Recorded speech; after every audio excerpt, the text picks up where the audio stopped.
Oh, thank you. Okay, yeah, Cindy couldn't hear or see me. Can you hear and see me now? I think I got this going. I think I figured it out. Pretty good. I don't know. We'll see. You're cute. No, Jean does not hear or see me. Oh no. You're here. Okay, I'm here. Can you Joe's hear? here Is too. everything good? Good. I think so. Yeah. Yeah, Cindy says that I'm here and you guys can see me and hear me.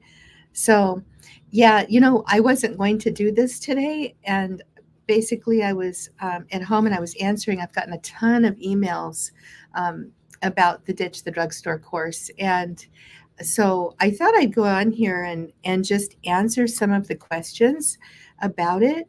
Also about getting your home apothecary up and going. I was actually supposed to talk about that the other day in the live, and it just ended up being a Q&A session. So I really didn't advertise this live, and we scheduled it at the last minute. So honestly, probably not very many people will show up. But if you do show up and you're here and you have questions, I'm here to answer them.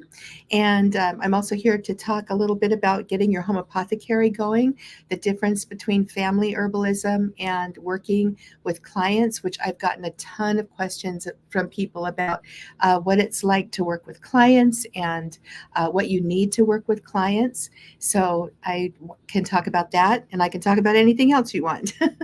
So uh, that's what we're doing here. So if you want to, and again, I know there's not many of us here right now, but go ahead. You can introduce yourself in the chat if you want to.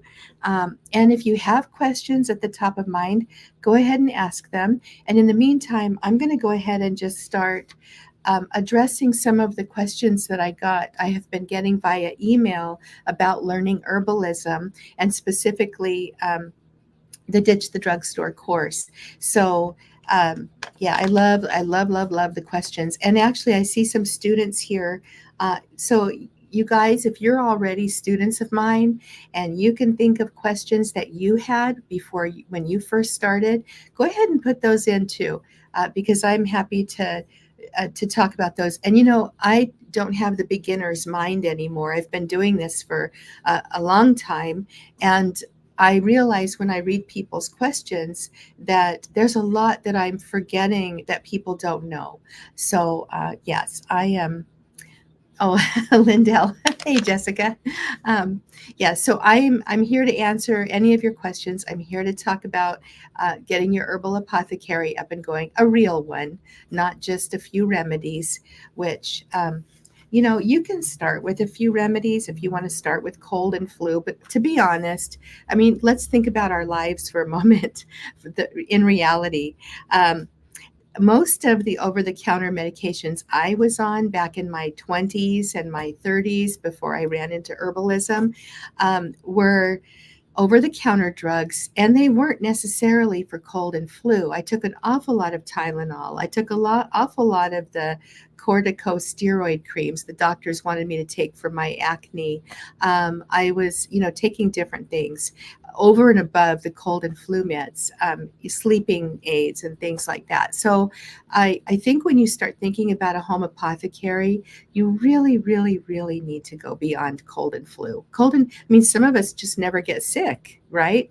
And then, some of us get sick more than others. So our needs are going to be all different from each other. And we need to think about what we need and make a list. And I help you plan that out in the Ditch the Drugstore course. So it's making the plan is super huge. But anyway, Pam says, "Oh, my granddaughter loves the bone health tea." That is good, Pam. I don't know how old she is, but when little kids start going through that growth spurt phase and their little bones are stretching and they get the growing pains, you know what? That tea can be really, really, really helpful. So yes, I'm super glad that she likes it. A lot of kids like that tea. A lot of adults like it too. Um, so I'm really, really glad to hear that. Kathleen says, "Hear you loud and clear, so appreciate you. Thank you. I'm from Wisconsin. Awesome. Love this format. Please remember to get stocked on what you need for you and your family. It's very easy to go overboard." It is. You need to make what you need to make, and you don't need to make any more. That's it. If you want to, you can. And if you're working with community members and other people, which I'm going to actually talk about that in a moment. Um, Kathleen says, "Can you use venison?" Oh gosh, for bone broth tea, absolutely.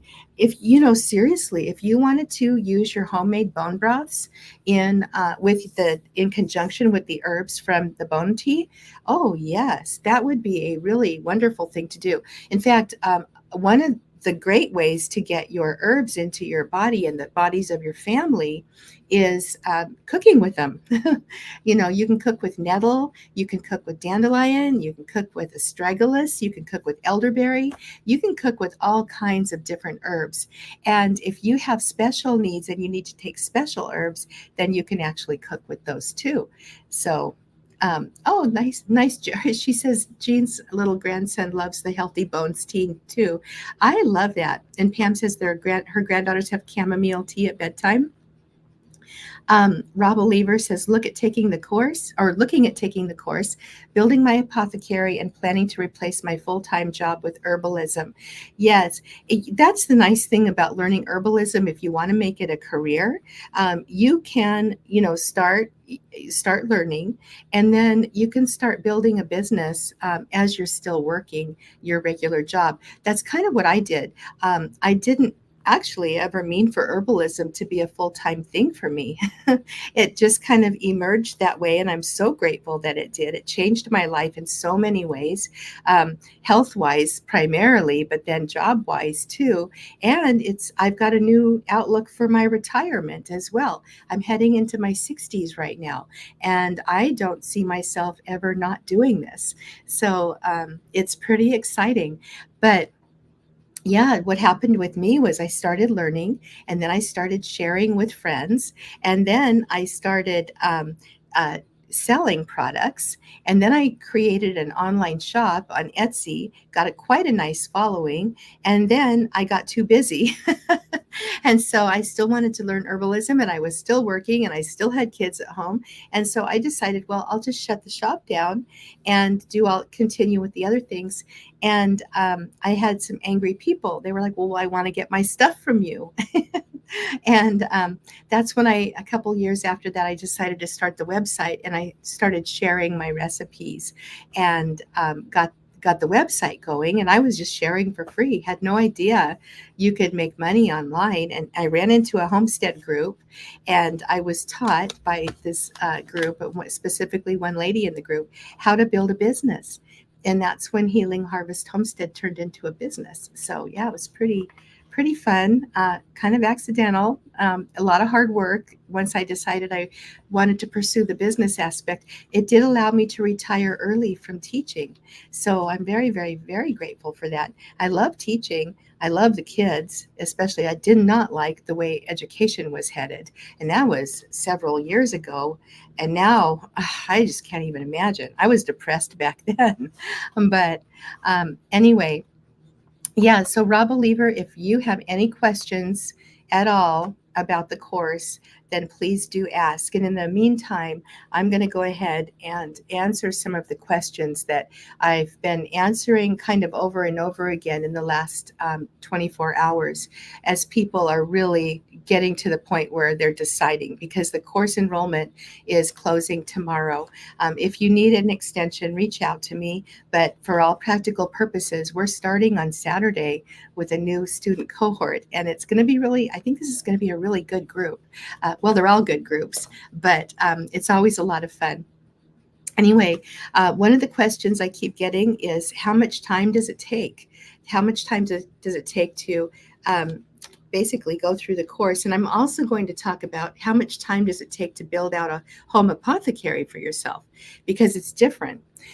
So you can take the course self-study if you want to on your own, and rely on the replay videos. I have students who do that, and they develop an apothecary very successfully. And then your other option is to go through it in the open rounds of student cohorts. And once you own the course, guess what? you can go through those as many times as you want to. I've had students go through the open intensives multiple times, and they love it. They learn something new every single time, and it just builds your foundation. And then at a certain point, you realize, I don't need this anymore. And then people go on and study. They go into the tribe, which is my membership, or they might decide to study elsewhere, which is fine. So that's how that goes. And then the time it takes to actually build a home apothecary is, and I didn't really address the amount of time it takes. So I've had students create a home apothecary slowly and just spend, an hour or two a week, maybe not even that much time. And they just take it slowly and go through and make what they need. And they enjoy the process. They kind of relish it, or they're just very busy and that's all the time they have. I also have people who are, maybe you're dealing with a health issue, or maybe, you just really are tired of looking at your cupboard full of over-the-counter drugs and seeing the prices in the store, and you just want to clear all those out. And you can get your home apothecary up and going literally within 6 weeks if you have a plan going in. So those are some options for you there. What is the tribe? Brenda says the Confident Herbalist Tribe is the whole name. You know what? I was sharing this link with a lady today. She wanted to know the differences between the Ditch the Drugstore course and the tribe and the certification. And this page right here that I'm going to put the link in, if you go to that, and you can do it now or you can do it whenever you want, save it if you want to. That has a really nice comparison list of everything, and that will help you to decide. So that's the you can find out the differences. But the tribe is my membership, and I have people buy the lifetime option all the time because they don't want subscriptions. So I really make it nice in terms of you don't have to be on a subscription forever if you don't want to be. I do have payment plans for the lifetime option, and the subscription is $47 a month. And there's a ton of content in there. It's all searchable, whether it's in the feed or whether it's on the searchable platform. The course materials are on the school platform. So it's set up really similar to Ditch the Drugstore. And then I'm in there every single week. We meet once a week, usually. Sometimes we'll have a month where we don't meet every week. We might skip a week. But we have chats, and everybody asks questions. And the questions in the tribe are pretty high level. That doesn't mean beginners aren't welcome, but we really dig into health considerations inside the tribe. Whereas Ditch the Drugstore is for getting that home apothecary up and going, for discussing common ailments. So that's kind of a little brief description of the differences. And I love them both. They're very different, and they're both wonderful, I have to say. Kathleen says mullein and marshmallow allergy tincture is at the top of the list. You know what? It's funny. That one is at the top of the list for an awful lot of people. Getting that tincture made and then experiencing the benefits of it. And, herbs can give you relief on the short term for different pains and aches and symptoms of seasonal allergies and cold and flu and things like that. Absolutely. You can get some really significant, wonderful benefits. But the most wonderful thing about medicinal herbs is that they heal over a period of time. And we're not supposed to use that word, quote unquote, heal. But I can tell you this. I have seen with my own eyes what other students have experienced, and clients, and my own body as well, when I started working with herbs.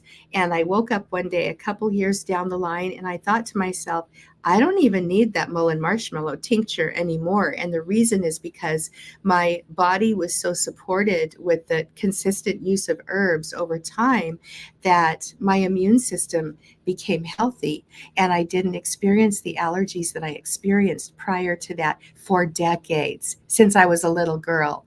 So, it's really, truly amazing. Our bodies want to heal. Our bodies are built to heal us. God is the great healer, and he created us perfectly. And when we support our bodies instead of putting toxins into our bodies, we're giving our bodies the best chance we can to go to work and do what it's supposed to do, and that is to heal ourselves. So, yeah. And God put the plants on the earth perfectly. They're out there in your yard. They're out there in the mountains where you live, or in the fields. I promise you. And it's a matter of locating what's near you. And if you don't have them growing near you, these days you can buy them very, very easily, and many of them you can grow. So that's what we've been growing medicinal herbs now for over 10 years. And I started actually in Las Vegas, Nevada, in my yard in an HOA. And that was interesting. But yeah, I even was able to get St. John's wort to grow. So you can grow things. But it's really wonderful. Um, Brenda says, thank you. I just glanced at it and we'll really read about it later. Awesome. Good. I hope you join us. If you don't, there's always next time. But I always say time is of the essence. It really is. We do not know what's coming down the pike for us in the future. And, not to be flippant about it, but who could have predicted what would have happened in, the last several years since 2020? Who would ever have predicted that 5 years ago? Here we are going along and everything's fine. And I'm hearing whispers that more things are coming down the pike, and we're going into an election year as well. So I just feel like if herbalism is something that you really want to learn, and learn for real, not just cold and flu or just basic stuff, the time to start learning is right now. Because think about this for a moment. If here you are right now in this place, right? We're all in our place, and we all have desires. We all have things we want to do. So put yourself down the road a month from now. What if you choose not to do anything? What if you say, oh, I'm afraid that I don't have time. I'm afraid that, it's not going to work for me, or whatever you're going to say to yourself, and you don't take any action because of that. Fear keeps us stuck. Fear totally keeps us stuck.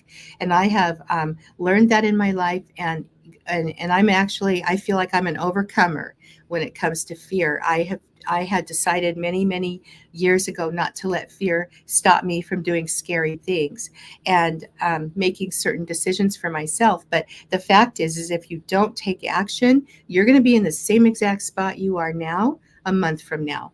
And then put yourself down the road 6 months. Where will you be in 6 months if you don't take action, versus where will you be if you do take action, right? And then even 3 or 4 years. And I'll tell you what, when I started herbalism, I, never, ever would have thought that, a few years from the time I started learning, I would have a completely different life. Never, ever, never, ever thought that. I never thought that I would be as healthy as I am, and, and serving people, really serving people. I always served my little students in schools, but we were so shackled, by the rules of the school system and the education system and the federal government that, we really couldn't share what was on our hearts a lot of times, especially as Christians. So Jean says, doing the workbook and Ditch the Drugstore to know what I needed to make for myself and loved ones was the biggest help to get me started and focused. I know I put that workbook together because I realized that I was a willy-nilly person and made all the things, and then there are other people who never get started. And I thought, okay, we just need a plan. And so that's what I used to do for my students when I taught, elementary and middle school. I had them fill out an outline or a plan. And that's kind of what the workbook is. It's your plan for getting done what you need to get done. Oh, Half Latina Joy says, I began studying herbalism after I basically cured my mental health issues. They were severe by proper nutrition. Hallelujah to that. You know what? Most of our health issues go back to processed foods and the toxins that they're feeding us. And if we can get that under control, I think that's like, 90% of the game right there. And then she goes on to say, apparently I didn't have a mental health issue. I had major nutritional deficiencies. Yep. And when we put the pharmaceutical drugs and the over-the-counter drugs into our bodies, and then we slather on commercial lotions and use toxic body care products and breathe in fabric softener fragrances, they're the worst. And or the air fresheners, the Febreze and all of that. You guys, we are bombarding our bodies with toxins. And I'm just going to, this is a little mini rant, and then I'll go on to the next thought that I was going to share with you. But think about little children these days. Okay, so I started teaching elementary school back in the 80s, okay? And I'm an older lady. And when I started teaching little children in the 80s, there were very, very few overweight children. In fact, I can remember having classrooms where I did not have one single overweight child, not one. And puberty began at an appropriate age, which was usually at the earliest 5th grade, but generally into 6th grade for girls, and maybe a little bit later or so for boys. And as I taught over the decades, and I have, if you count my preschool years and all of the years, I have over 40 years of teaching. But over the decades, as I was teaching upper elementary school primarily, I saw a huge shift in the makeup of my classroom, of my students and my children. Asthma increased. I had so many kids on inhalers. I didn't have that when I started teaching. I had kids, they had to, before we went out to PE, the kids had to line up, those on inhalers, they had to go to the nurse's office, take their inhaler, and come back and join us for PE. And I remember one year, I had like 6 kids on inhalers. And this was with a class of 32 children, and I'm like, what is going on? So there was the inhaler thing. There's ADHD. Kids are just diagnosed with ADHD. Let's just stick them on a pill instead of working with their learning abilities and their learning styles. And I saw more and more kids with focus issues. And then you start having puberty onset at 3rd grade, or sometimes younger even. I think the youngest child I ever saw was 2nd grade. And I used to think, what is going on here with my children, with the kids? They're changing so much. And now we've got men being concerned with gynecomastia, or, man boobs. And hello, I had somebody tell me that it was caused by lavender essential oil. And I said, no, think about this for a moment. We have little babies. We birth them. We love them. And from day one, from the moment they come out of the womb, we are slathering them with chemicals. Think about that for a moment. We're slathering them with chemicals. We are putting toxins into their bodies. If we're not nursing, they're getting formulas, which now are bioengineered. If you are nursing and you're eating processed foods, they're getting that. So, it's just nuts what's going on. And people assume that because the stuff is on the store shelves, that the government has looked at it and it's safe. It's not. And especially skincare. The United States has not updated skincare laws or cosmetics laws since the 1930s. And these cosmetics manufacturers are allowed to put all kinds of things into the products, and it's not monitored. Once in a while, the FDA will make something illegal, like, what was it, in toothpaste, triclosan, a few years ago. But guess what they do? They give these companies 2 or 3 years to get this toxic chemical off the market. And by the way, it's been on the market for 15 years or so prior to that. And it's a proven cancer causer or carcinogen. But they give these companies that long to get the product off the market when they know how dangerous it is. I have a real problem with that.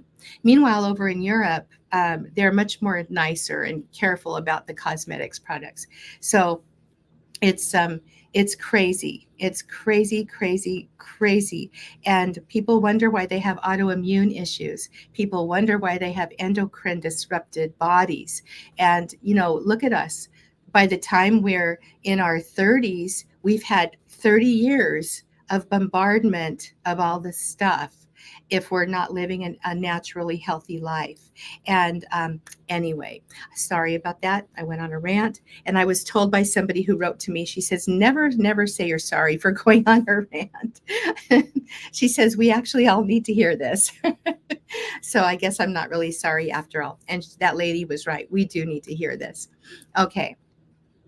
I'm going to go scroll up the chat and answer any questions that came in case, because I know people are hopping on and hopping off. And then I'm going to get to the other topics I wanted to talk about here. Yes, Jessica says fear is a liar. Fear is a huge liar. It really is. If you feel that sense in your gut that you should be doing something, and yet your mind is going, no, you might waste money, you might waste time, but you have that feeling in your gut, I say go with the feeling in your gut. Every time I do, I'm never sorry. Let's see here. You guys are sharing really good things in the chat here. Awesome.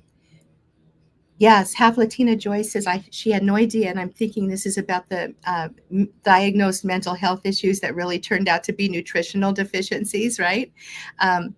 She says she's been learning about vitamins, minerals, mitochondria, DNA, learning all this for the herbs as well. Absolutely. I know. When we dig into the cells and we realize how important certain aspects of each one of our millions and trillions of cells are, and we can start thinking about supporting them with healthy herbs and foods. It's amazing what we can do.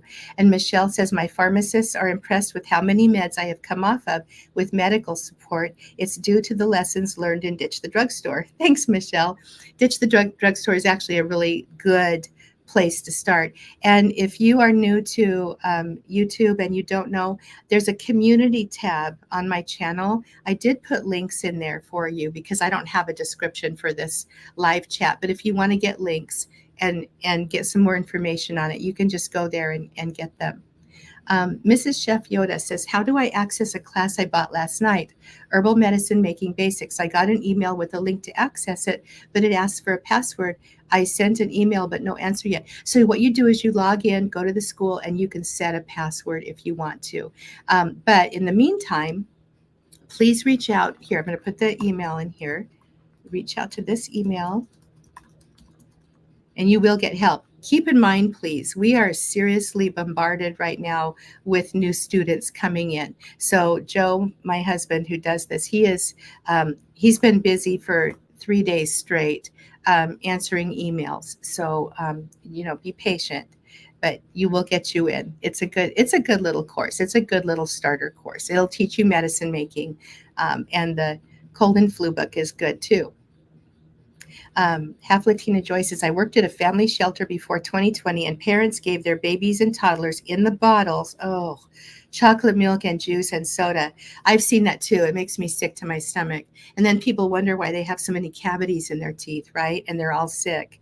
And the problem with sugar, especially here in the United States, it's not really sugar. It's high fructose corn syrup, or a synthetically created substance from corn in a lab, usually GMO corn.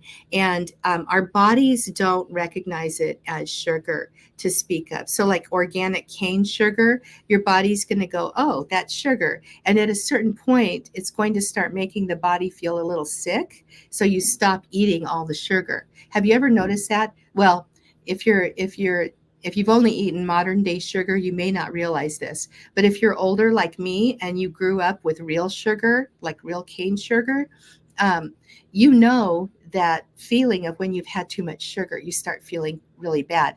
But the synthetic sugars are, some of those our bodies don't even recognize as sugar. And then we all wonder why type 2 diabetes is out of this world skyrocketed, right?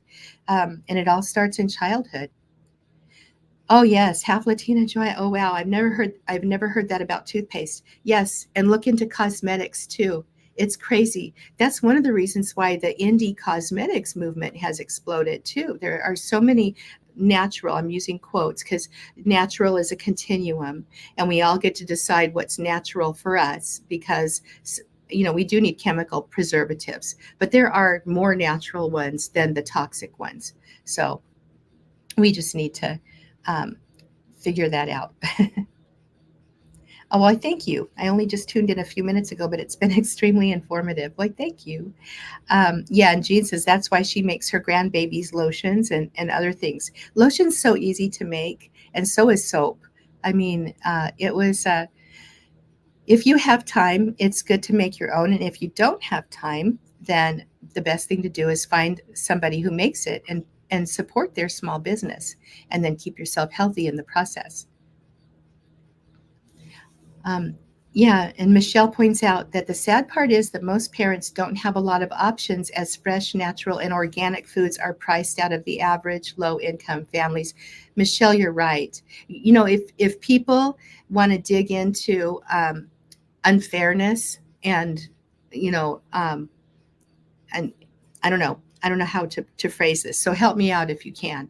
But certain populations are being treated completely differently. I actually saw that in the school system too. We're supposed to be getting a fair and equal public education. It's called FAPE. Well, guess what? It's not fair and equal. If you're in a big city like I was in Las Vegas, I can honestly tell you that what the children are experiencing in the inner cities, where there's a lot of homelessness and a lot of minority children, what they're experiencing is not even close to what the rich kids are getting in the suburbs. Not even, because I taught everywhere in Las Vegas. I've seen it all. I've literally seen it all. And I've taught special ed, I taught gen ed, and yeah, it was a really good life experience for me. So yes, Cindy says, even 30 years ago, I used to be a label reader. My kids would bring me items they wanted at the grocery store and ask me if it had poison in it. I love that, Cindy. That is totally awesome. I used to try to get my kids to understand that. When I remember one of my little boys, we would go up and down the aisle, and he said to me, Lucky Charms. I want Lucky Charms. And I said, no, those are Lucky Charms. And there was this man at the end of the aisle. He just laughed and laughed. Okay. Half Latina Joy points out they were also on food stamps, WIC, TANF, etc. They had options. It's Seattle. Oh, you're in Seattle. Okay. Nobody is starving here. And I went to a food bank today myself and got healthy produce and options. You know what? If you're in the right cities, you can find good foods, good healthy foods. I know in some of the cities, though, where there's clusters of like populations in areas where there's very few stores, you have something called a food desert. Las Vegas had those too. Like, there were certain populations of people, if they didn't drive, they just couldn't get what they needed. And I knew a lot of kids who ate out of the what do you call the gas station stores. Oh my goodness. And I used to bring food in for my kids in those areas, but and then I was told I wasn't allowed to. I don't understand. Anyway, Michelle says, I was serious about my health and what I did during my pregnancy years. I wanted my body to be healthy for the lives placed in my care, with nursing, cloth diapers, and such. My children to this day. That's perfect. Yes, I know. They do have snack machines and soda machines in the schools. It's terrible. And Mrs. Chef Yoda said, I started growing sprouts and microgreens, spinach, peas, and lettuce. Can't afford to buy them in the store anymore. That's really good. I know my mom does that. She's got a little garden on her kitchen counter with, I gave her some arrow gardens, and then she got excited about them and bought some more. But she's 83 and she grows all of her salads and even some of her tomatoes. Is right there on her countertop. Yes, Kim says TSP and bioengineered products in most cereals now. Yep. And you have to read the fine print. The bioengineered labeling practices are really scary because they don't have to be transparent. Yeah, Half Latina Joy says, I wish I could grow my own, but every time I do, they just die. I don't have a green thumb. Okay, I'm going to tell you, please keep trying and start with sprouts. I should do a little sprouting workshop because they're really easy. You really can't mess them up, and they're very, very healthy. And that'll get you started on growing things, and then you'll graduate. Um, the healthier, Chelsea says, the healthier the food, the more expensive. And with the rising costs of food lately, it's no wonder why families cannot afford better options. I know, I know. I think about that when I go up and down the store aisles, and we generally shop, as they say, on the edge of the stores where the healthier foods are. And um, I always wonder how young families are making it. And I've actually given money to families in stores like Costco. If I saw a family one time, they were literally counting up their pennies. And yeah, I gave them $100. I said, here. And the lady looked at me like I was half crazy. But um, I don't usually carry $100 around, by the way. But my mother had paid me back for something I did, and I had it in my purse, and I just felt compelled to give it. And I do that kind of often if I have the cash on hand. And I just feel like, as speaking for myself, we're very blessed to have knowledge, to know what to look for in healthy food. And, we can't buy all the things. We're not rich, but we can buy, good things. And I want that for everybody. I mean, wouldn't that be amazing? And it would be amazing. So please do start growing your own if you can. And Cindy says Kratky is very easy. That's hydroponics. Um, and Cindy, she lives in a place, and I know Cindy, but she lives in a place where she can't grow in the ground. She's not even allowed to grow in pots. So she does her Kratky method and grows a lot of food. So it's crazy. Yeah, and Kim says they don't even tell you what the bioengineered additive is, even when you research it on the web. Yep, definitely. So anyway, we've veered off herbalism and into food, which is very, very closely related, I think. So here's another question that I was getting in emails the last couple of days. So I'm going to address this, and that is, does Ditch the Drugstore give you enough knowledge to go out and practice herbalism, to become an herbalist and practice as an herbalist? So what I'm going to tell you about practicing herbalism is this. And I've mentioned this before, but herbalism, and I'm just going to be very transparent and honest with you. And this was nothing I realized until I was probably 2 or 3 years into my own studies of herbalism, which was a long time ago. But I was shocked when I found this out. But herbalism is illegal in the United States. Okay. And what I mean by that is that you are not allowed to practice herbalism as a medical practice or even a health practice. So just be aware of that. That's why you're going to see herbalists or hear herbalists or read herbalist writings, and it's all of our language is couched in terms of supporting health or supporting wellness or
am I back, you guys? Oh, okay. Joe says I'm back. Thank you. I'm sorry about that. I don't know what happened. We're in a really rural area, so it's probably our internet. So thank you for hanging in there, you guys. But anyway, I was in the middle of telling you that herbalism is technically illegal in the United States. And we have to be very, very careful about how we speak because we're not allowed to make any kind of medical claims whatsoever, and we can't even allude or even like make people think that we're making any kind of medical claims. That's why when you start studying herbalism and you're doing searches for things, you'll see that little disclaimer everywhere. I am not a medical doctor. None of these statements are medical advice. Please speak to your doctor about blah blah blah. The FDA has not evaluated any of this stuff that you're saying. And I've had people go, oh, that's weird. I don't even want to hear this if the FDA hasn't evaluated it. And so I kind of did a little something on my website. I have my disclaimer in the footer, and I just pointed out everything I just said, but that I kind of mentioned. Guess what? The FDA has approved Twinkies and not herbs. Think on that. So anyway, oh no, Kim says they don't want her teaching. That thought went through my mind. I've actually had people reach out to me and say, I think you're very brave for talking about things you're talking about on YouTube. And my channel's pretty small. They could easily crush me and nobody's even going to care. So, yeah, Chelsea said, I trust my dirt more than the FDA. I know. Yes. And Mrs. Chef Yoda, excellent. I always say, this is what I do. Yes. You quickly learn to speak in some different languages because you can't share advice. You can't make prescriptions for people. You make suggestions and then they can follow or not. But anyway, so how much experience do you have to practice herbalism, to call yourself an herbalist? And the truth of the matter is you don't need any.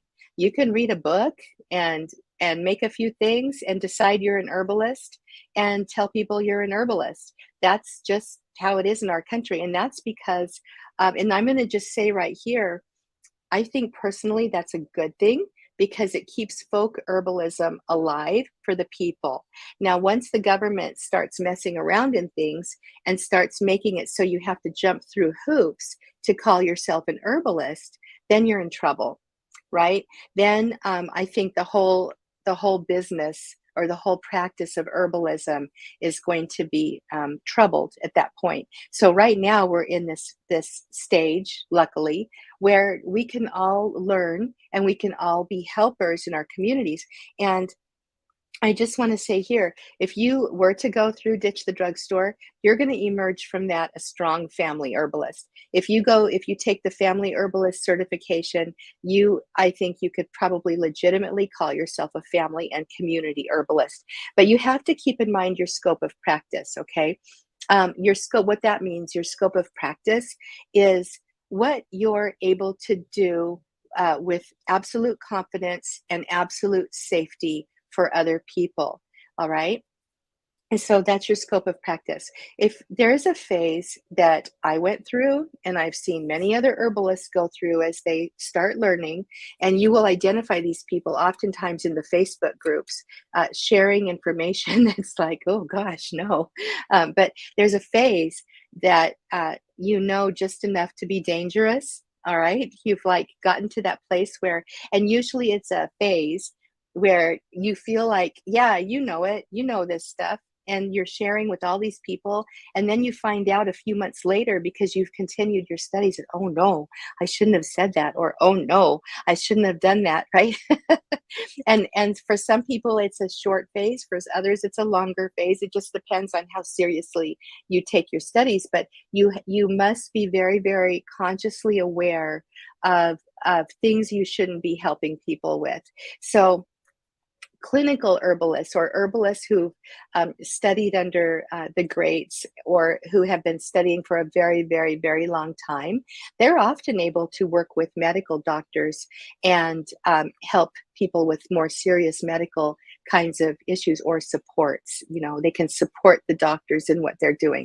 And that's hopefully if you have a doctor with an open mind. But if you're not a clinical herbalist, and you'll know when you can call yourself that. It was so funny. I had found this Facebook group. This was many years ago, and um, it was for clinical herbalists. And I wrote into the group administrator and I said, this is what I've been doing in my practice. Do you think I belong in this group? And the lady wrote me back. She goes, yes. She says, you've been seeing clients for a long time. Yes, you belong here. So I felt really good about that. And at that point, I ended up deciding I could probably call myself a clinical herbalist. But, you know, clinical herbalists are people who actually work with within the medical industry or with people who have some health needs that are a little more, they're more needy, basically. Community herbalists, those are herbalists who are able to go beyond their families and they start helping within the community. Many times, especially in the cities where herbalism is accepted, you might find herbalists working in shelters and places like that, just sharing their tinctures and their formulas. And that would be a community herbalist, or maybe you're working with your neighborhood or people like that. And then a family herbalist, you're working within your family unit and you've got that going on. So that's really good. But I like to say that you are your own first client because most of us come into herbalism with some health needs. Um, sometimes I'll get a young mom who really just wants to make sure that her family gets the most natural and the best things. And I say hallelujah to that young mom that, somewhere along the way, she woke up and realized that, hey, I need to be sure that my kids are not being given NyQuil. So I shouldn't mention these brand names. I might get in trouble, but it's you don't want to be giving your child dextromethorphan or DM when they're little. It's dangerous. It's a semi-narcotic, and yet it's on the store shelves. So you know, you need to know what your scope of practice is. And I always say, whenever you get uncomfortable with something, then it's okay to refer the person to another herbalist or to be in a community of other herbalists where you can ask questions. And that's kind of what we do in the tribe. We have some people who have started practicing with clients, and they kind of use the tribe as a sounding board for some issues and things. But definitely safety and effectiveness and all of that needs to be top of mind. And you also need to be aware of what herbs you don't need to be even playing around with. So some herbs are low dose herbs and we don't need to be working with those. And I know some of the old time herbalists and courses, we were actually talking about this yesterday in our weekly tribe chat, where there's a course, and I actually took this course snail mail many, many, many years ago, and it's still out there. It's a great course, but there's herbs in that course that are now considered not too safe, and so you need to actually be doing a lot of research on these herbs especially if you're working with other people. Now I know, like for me, and a lot of people start like this when you are working with your own body, you know you have a lot more leeway, right? And I know when I started, I quickly lost the fear of herbs because I think a lot of us come into herbalism and one of the thoughts in our heads is, am I going to poison somebody? Or my goodness, I hope I don't make the wrong thing. I hope I don't make a mistake. That goes through all of our minds. But what I learned very, very quickly is that, you know what? The tinctures were working for me and they were safe herbs. And I'm like, wow, this is amazing. And so I started making more and more and more. And look at this.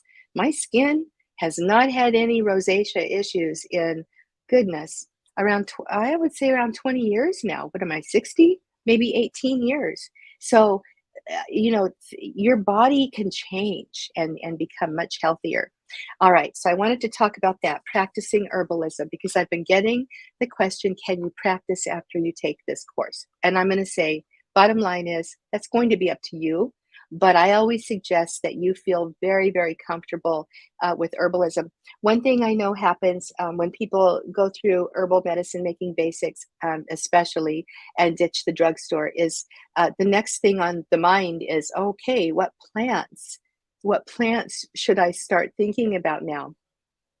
What plants would be good substitutes for other plants? Why do the plants even work in the first place? Then we're getting into the phytochemistry. What's going on with aromatics? That would be the essential oils.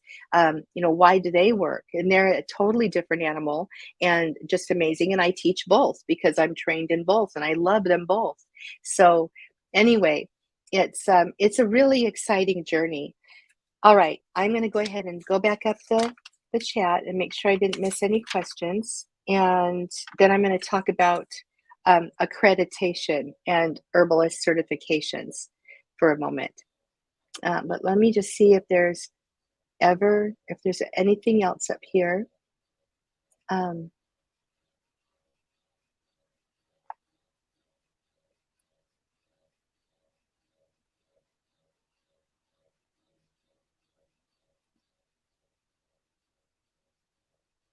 Okay, you guys have some really good comments. So Hey Alabama says, my family is from the Appalachians. The last 2 generations have given themselves to the medical world. They have, haven't they? They are sick even though they take meds. I refuse to be one of them. Hey Alabama, that's where I was, and that's why I dove into herbalism, because I was so sick. I was so sick. I was a young woman and I was on all these medications and I felt so bad. And I just kept thinking, why do I feel so bad? Why am I so tired? Why do I have no energy? I was too young and I was eating healthy and I was working out at the gym. And I finally realized it was all the medicines. And I actually had a dermatologist who I was seeing for my acne, my rosacea. He pointed out to me after he took the time to sit down and talk to me. And he says, well, what have you been on? And I told him, and he said, well, for how long? And I said, well, gosh, I guess the last 10 years or so. He says, Heidi, he said, your liver's probably shot. And I was like, oh my gosh. I mean, who knew? Doctors were telling me to take all this stuff. But yeah, we're all walking around, if we're typical Americans eating the sad American diet and taking all the pills, we're all walking around half dead, really, I think, without knowing it. But anyway, Hey Alabama says, I can do what Dr. Patrick Flynn does. Don't give medical advice. I give my opinion. We're all allowed to give our opinion, at least until they take away our First Amendment rights, which, with censorship, they sort of have. It's so much harder to get good information now because people aren't allowed to speak their minds or what they know. We saw that during the pandemic. So yeah, it's really something. And then with the rise of artificial intelligence is not our friend. They're going to be feeding us what they want us to know at this point. And I think in the business world, which is I'm in the online business world, there are 2 camps: those who love it and those who hate it. Those who love it are usually in fluffier kinds of areas where they don't need to worry about the safety of what they're saying, and they can just give this Chat GPT a prompt, and then Chat GPT will spit back a full-on essay about whatever it is they're asking for. Okay, well, maybe that's all right in their realm, but when you're talking about herbalism, when you're talking about even gardening, for Pete's sake, and you're going to get back something that is not true, it's fake, it's false, and people are allowed to put that out there right now. So information right now, I feel like, is kind of dangerous. You really need to find people you trust to listen to. Half Latina Joy says, is there advice you can give about what we should focus on if we're self-taught? I want to do a course for sure, but I have to get a new job first and save up. So self-taught for now. Yes. What I would suggest is finding an herbalist who will freely give good information. I like to put myself in that category, but you get to decide. And if I'm not your flavor, anybody here, then there are other good herbalists who would be. So I would say pour over their websites. I have hundreds of articles on my website. It's healingharvesthomestead.com. I'll actually put that in the chat. And there's an index there where you can actually look in that index and I've got all my YouTube videos and articles categorized. Jessica, who's here under Lindell, put that index together, and it's really been helpful for a lot of people. So that's what I would do, is start learning from somebody you trust. And I suggest finding 2 or 3 herbalists who you trust, who have good information, and who are aligned with your value system. If you're a believer, it's rather dangerous in the herbalism world, just being honest, because Wicca is huge in the herbalism world. Paganism is huge in the herbalism world. Animism is huge, huge in the herbalism world. And you may not even realize that's what you're being fed until it's a little too late. And I've seen people go down the path of Wicca. I actually, you guys, I'm going to be very transparent and share here. I was one of them, because when I started herbalism, it was so long ago. It was at the beginning of my walk with Christ. And I ended up practicing Wicca for a while. And I was calling myself a Christian witch. I thought that was okay. So please, if you're a diehard Christian, please don't judge me. Know that I've been on my journey and my path. And I tell people all the time, please just stay away from that kind of thing if you are a believer, because it clearly tells us in the good book what we're supposed to be looking at and doing and thinking about. It's very, very clear. So I just was brand new and didn't know. And then when I found out, I was like, oh no. And my husband took all my books, and out they went. So anyway, and they did not go to a library. They ended up destroyed. But Half Latina Joy, if you can afford this book, this is a nice beginning book by David Hoffman. He is an animist, I believe. Just know that you're going to get little blurbs about nature instead of God. But the information in this book is really good. Medical Herbalism: The Science and Practice of Herbal Medicine by David Hoffman. He's been practicing for 40 years or something, but the information in this book is really good. So if you have to self-study, I would start with that book. There are other books you could start with, but I really like that one for herbalism. And then there are others for aromatherapy too. Kim says, I am a practicing herbalist. Awesome. That's great. That's good. And we need more. We need more people out there practicing and sharing. Absolutely. Yeah, Michelle says, I know, because you get herbalists, don't we all get asked these questions all the time? What can I do for X, Y, or Z? What can I do for, I'm just going to use gout, because I've been asked about gout 3 different times in an email the last couple days.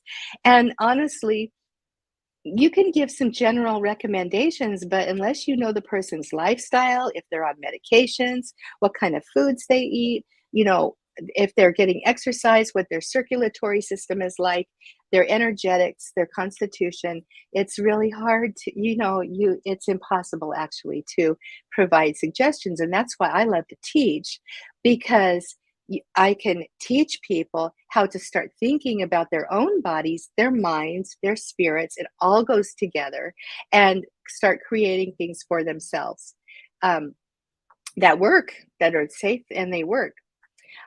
Forehead Kiss, I love that name. That is so sweet. She says, yeah, I remember hearing that it's not good to give cancer patients very alkaline water. My sister drank that water all the time when she was sick with cancer. Very unfortunate. Yeah, it's, and doctors don't know all the things either. We don't know all the things. Doctors don't know all the things. I think everybody's just doing their best. And I come down kind of hard on the medical system, but I just want to say here that I like doctors. And I think most doctors have good intentions and good hearts, but they're not taught to use natural herbs or essential oils in their own practices.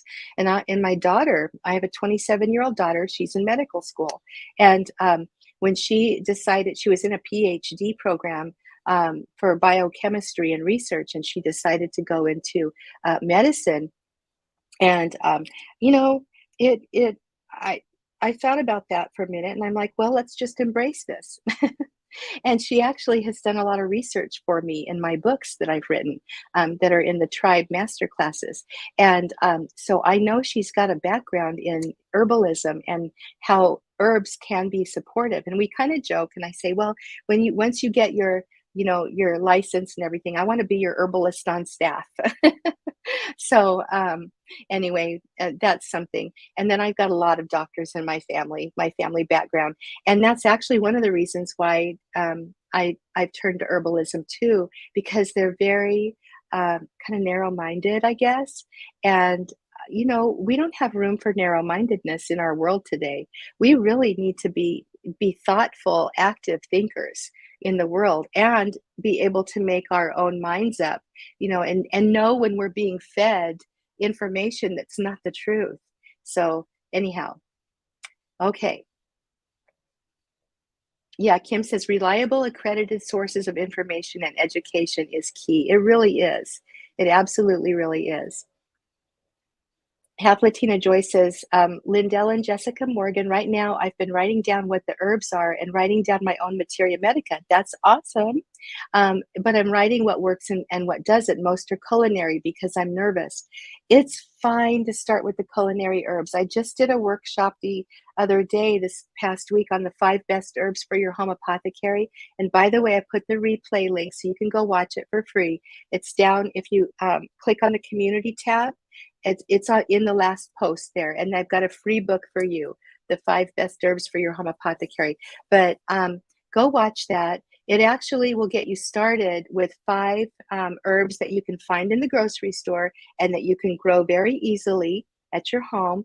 And we go deeply into the medicinal actions, and then the book has recipes and things you can start making. So that's a nice little beginning resource. But culinary herbs are a wonderful place to start, and you don't need to be scared. Unless you've got a medical issue. If you've got a medical issue of some kind, then you need to do some extra research.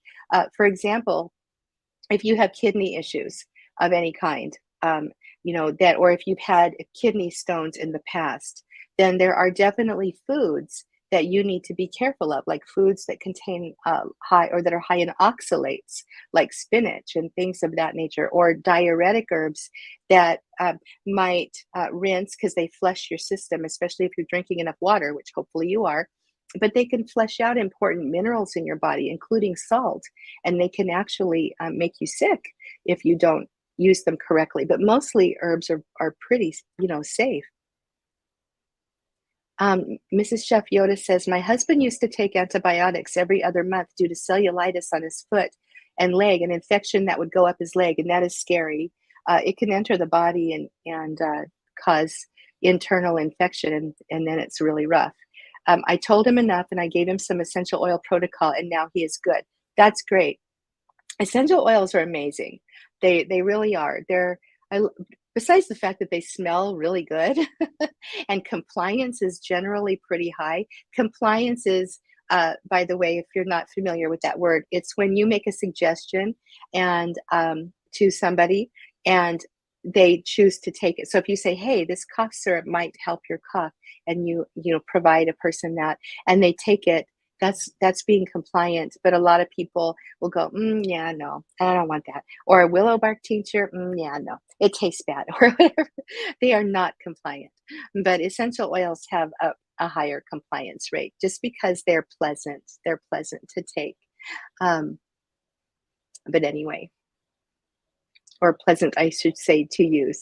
I do work with them internally, but I'm trained to do that. And I do that for myself. Once in a great while, if I have a client who I feel could benefit, I might make a suggestion, but I'm really, really, really careful with internal use. Anyway, so let me just scroll down, see if there's any other questions.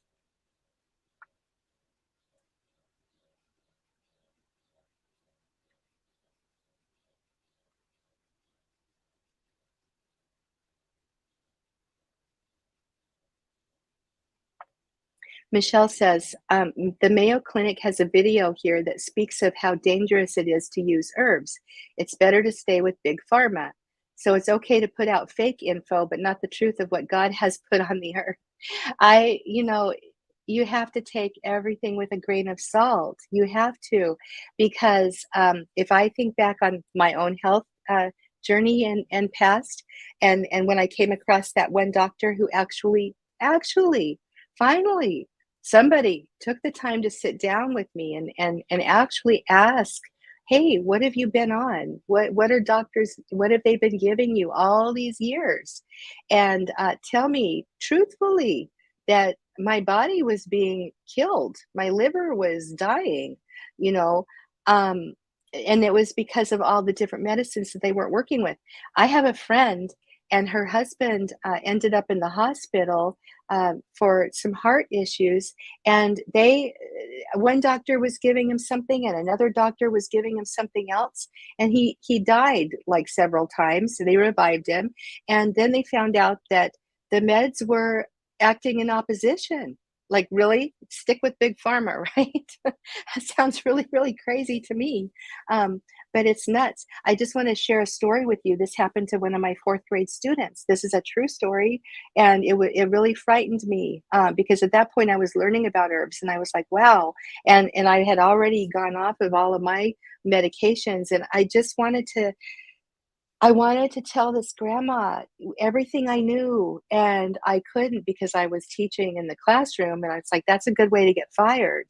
But, I had a little boy 1 year, fourth grade, healthy, wonderful little young man, and he got sick, and he ended up with a fever, and his grandma got scared and took him to the doctor. The doctor put him on an antibiotic and told her to give him Tylenol to help bring the fever down.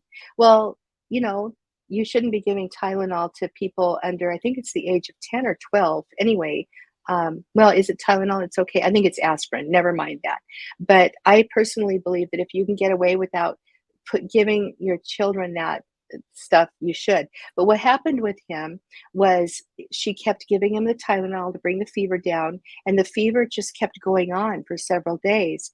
And then all of a sudden, had seizures. He started seizing. She called an ambulance. They raced him to the emergency room, and he went into a coma. So he was in a coma for a couple of weeks. It was really, really scary. Well, what they found out was that the antibiotic that he was on did not work. Okay. And his infection wasn't going away. And the Tylenol was covering up the fever. And you guys, your fever response has a job.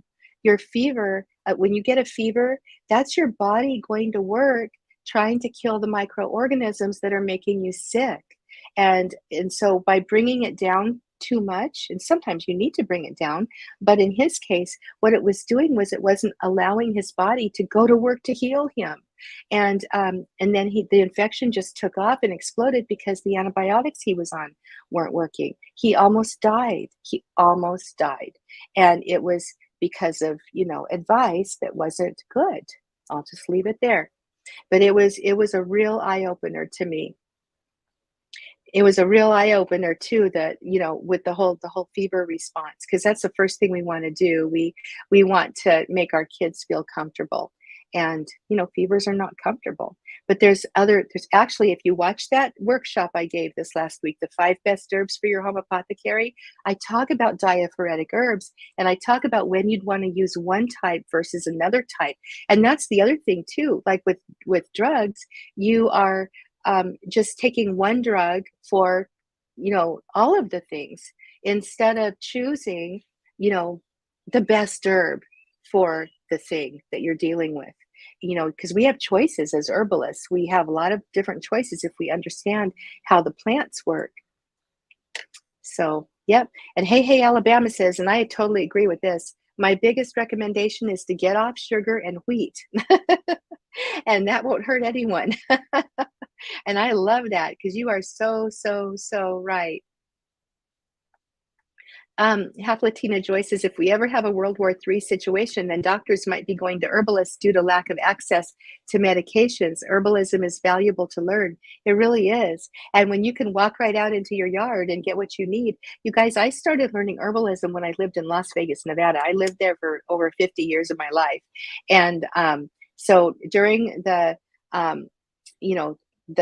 I would say the last 10, 15 years or so of the time that I spent in Las Vegas, I started foraging, and there are medicinal herbs in the Mojave Desert, which looks like the moon if you've never seen it.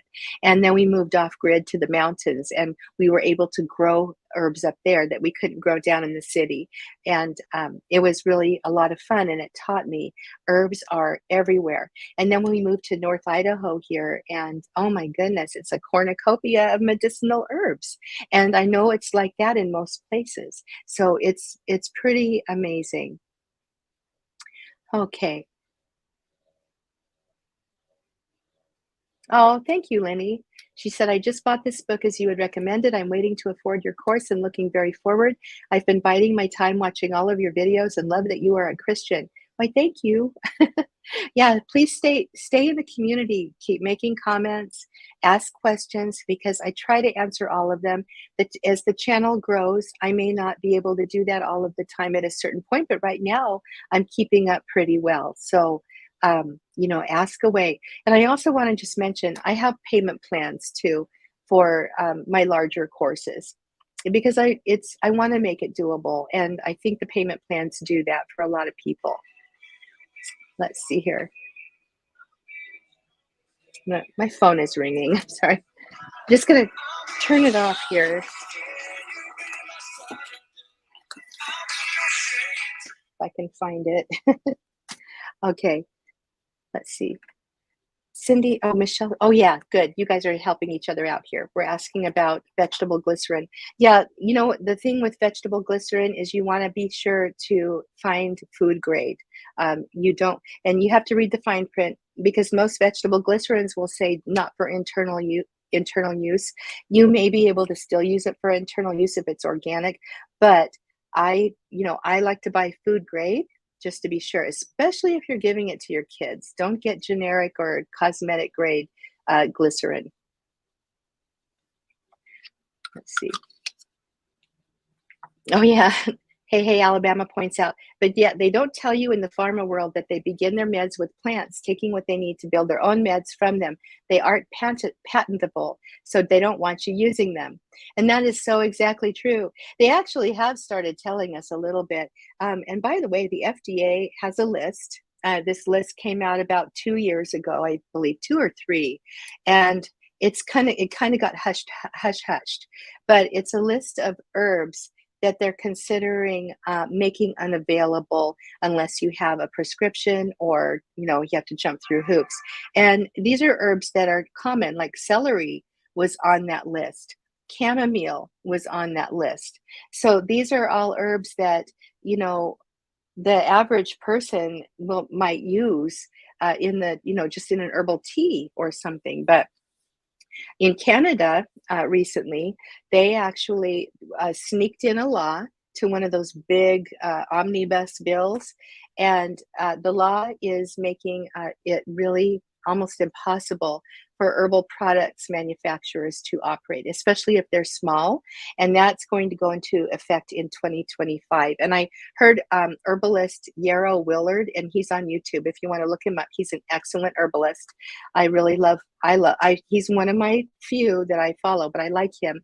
But he has said that he estimates that the population of Canada will only have access to about 30% of the herbs that they have access to right now by 2025. So it's happening before our eyes. It's just that most people aren't aware. Really, it's time to learn.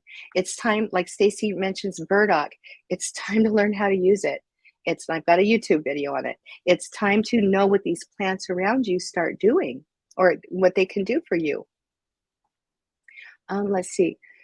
Stacy says, I grew burdock and harvested the roots last night, but I'm just starting to ditch the drugstore, so I don't yet know how to best preserve it for use in my future remedies. Dry, dehydrate, tincture, acetum, or other. So burdock root, if what you want to do is clean it really well, and you want to be using the first year roots in the fall, okay? You could probably get away with using the roots in the spring, but if you let the plant's a biennial. So if you let it go into the second year, the roots get so hard you can't cut them. It's impossible. So make sure you're using the first fall's roots, and then you're going to clean them well, and then you chop them up into the size you want. The smaller, the better, and then you just let them dry. And at that point, you can tincture them fresh, or you can just wait until they're dry and then tincture them that way. And you'll know you have good burdock if you get a layer of white in your tincture. It's that's inulin, and inulin is a really nice probiotic that it supports the good bacteria in your gut. So burdock root is amazing. It goes to work, and it supports your liver. It supports your digestive health. It just is you should just take it every day. I'll just say that. All right, you guys, let's see here. Oh, yeah. Rita says herbs have been used for thousands of years. Doctors probably get kickbacks from pharmaceutical companies. I'm going to share this with you, and I don't know if it's true. I read this or heard this somewhere. I think it was a magazine, so it wasn't just like somebody telling me. But I've heard that medical doctors who can get a patient on chemotherapy get a nice chunk of a few $1,000s when that happens. And again, I don't know if that's true. I just heard that, and so do your research. But yeah, I kind of think that's the case as well. Money is very seductive to a lot of people, unfortunately. Yeah, Kim says weeds are your friends.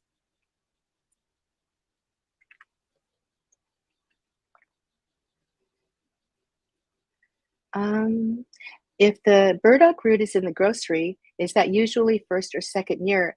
I'm going to say if it's in your grocery, you're very blessed because most groceries don't carry it. Now, if you're in Seattle and you're in a place where they've got like the cultural markets, like the Asian markets or the Indian markets, then you have a pretty good chance of getting some very wonderful herbs in those places. But I would say it's most likely in the first year because it's really not usable to a great extent in that second year. Okay, you guys. Oh, Stacy says my burdock video saved her.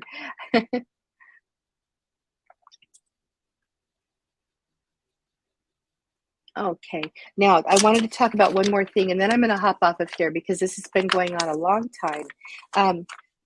Sorry, one of the questions that I have been getting asked about is accredited courses and herbal certifications. And this goes along with what I was talking about a minute ago.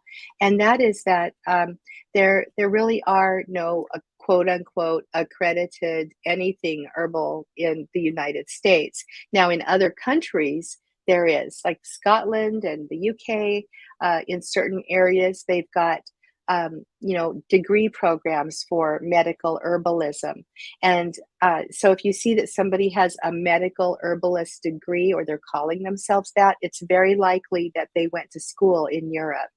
But if we are, here in the US, we don't have that because herbalism is not regulated in the US.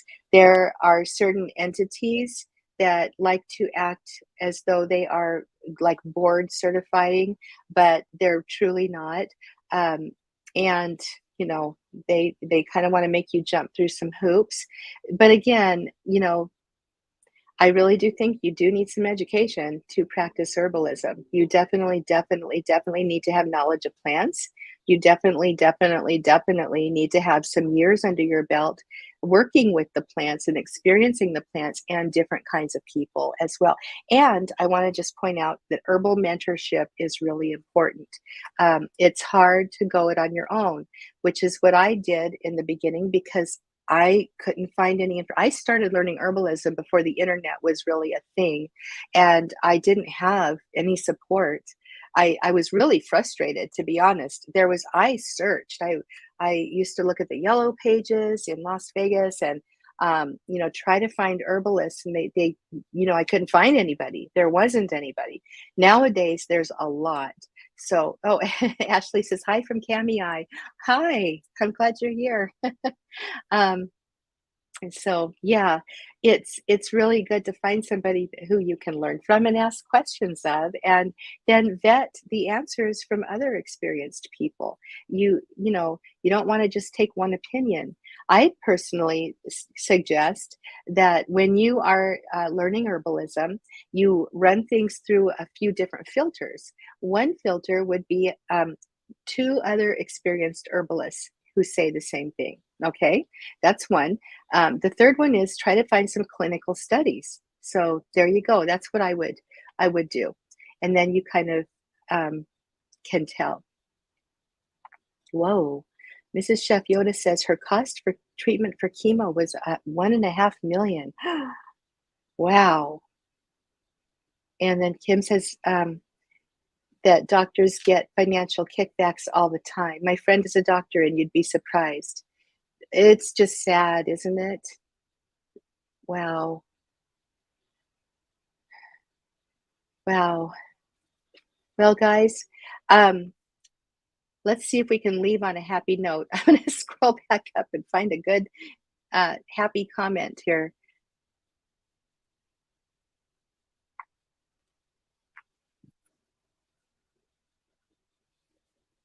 Oh, Lenny, I love this. I worked in a health store for many years, and one thing that amazed me was when people were coming in to buy lecithin because they weren't eating egg yolks. I like to tell them, if God made it, eat it.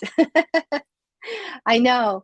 That's kind of my mantra. If God made it, it's good. And if he didn't, it's probably not. And now we've got scientists trying to make our food for us, and that's been going on for a long time, actually. But um, all right, you guys, uh, I guess we'll go ahead and sign off. And if you have any other questions about Ditch the Drugstore, and you're considering joining us this round, which we're starting tomorrow morning with our welcome and orientation, you don't have to be there live. There will be a replay. But we have students diving in right now, getting into the materials, getting into the student community, starting to learn to work the searchable platform that we have. And they're starting to get their apothecaries together. And I welcome you to do that with us. And if you're not able to right now, that's okay. Take advantage of my website, take advantage of the YouTube channel, and stay in touch. Get on my newsletter list. This week I have sent a lot of newsletters, and I apologize for that if you're already on the list. But when I open enrollment for Ditch the Drugstore, if I don't send a lot of newsletters or emails about it, I always get angry people after the fact going, I didn't even know, because not everybody reads every single note from me. So be patient this week. We're going to go back to normal next week with my weekly newsletter. That's always, I hear that it's really good. People tell me that. Um, oh, this is Chef Yoda. I'm sorry, I'm just going to pop this chat in here. There's a website where you can see if your doctor is receiving monies from pharmaceuticals. Really? How do you find that? Because that would be good information to know. Um, yeah. And Hey Alabama says, if you use supplements, find out who owns the company. Pharmaceutical companies own many of the brands in the big stores and the grocery stores. Yeah. Yeah, it's kind of a racket, isn't it? And the fact is we can just walk out the door and, you know, grab our grab our medicine if we know how to use it. It's really wonderful. So thank you guys for being here. Um, I appreciate it. And Lenny says, can you teach aromatherapy in a hydrocell course? Actually, Lenny, yes, I'm working with NAHA right now. That's the National Association of Holistic Aromatherapy.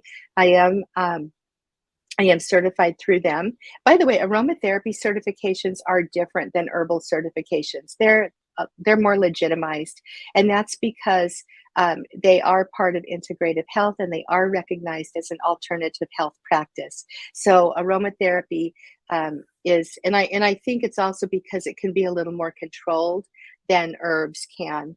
Just a little bit, because even essential oils are going to differ in their in the quality of the plants that they're distilled from. But anyway, yes, I'm working with NAHA right now. I actually have an outline built out for a level 1 aromatherapy certification.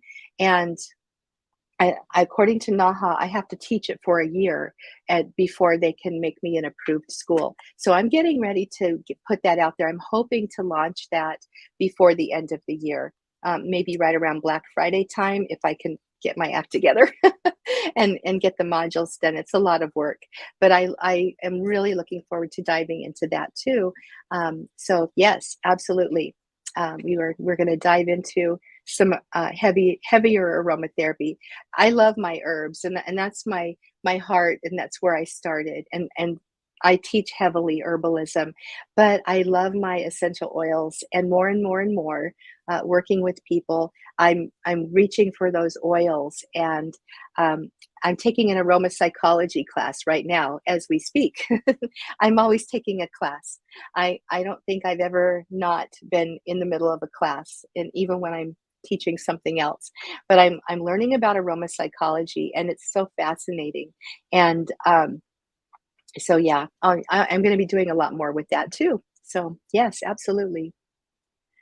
Right, you guys. All right, I will see you soon. And I've had people tell me they like these live chats. So if you do, please leave a comment. If there's a place to comment below the video once it's recorded and put in there, I would love to hear if you'd like me to keep doing these, and what you'd like to know about. And we can just maybe do this once a month or so. All right, you guys, I'm going to sign off, and we will see you later. Join us in Ditch the Drugstore. I would love to have you pop on and join it. Get into the thread inside the community. It's the last thread there, the last post, and you can see links so that you can go get information for it. But it's a lot of fun, and it's very, very worthwhile. All right, you guys. Oh, thanks, Cindy. Yes, leave a thumbs up. That would be wonderful. I always forget all the things that I'm supposed to be asking people to do. But anyway, you guys probably know. All right, I'll talk to you later. Bye-bye.